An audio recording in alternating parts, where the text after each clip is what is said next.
मियाँ मुहम्मद बख्श रहमतुल्लाह अलैह उन्हां दा शेर, उसका मफहूम यह है कि इबादत जिहड़ी वो जवानी दी, बुढ़ा होके तो हर बंदा ही नमाज पढ़ता है, रब तो डरदा है, दुआ करता है, लेकिन जिहड़ी इबादत है वो जवानी दी। इस शेर का वो मफहूम है, वो मैं शेर पेश करना।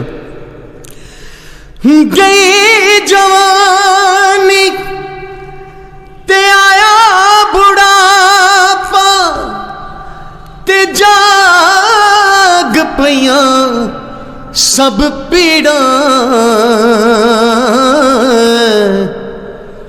हुण की करन मुहम्मद बख्शा, सौंफ जवैन हरीड़ा,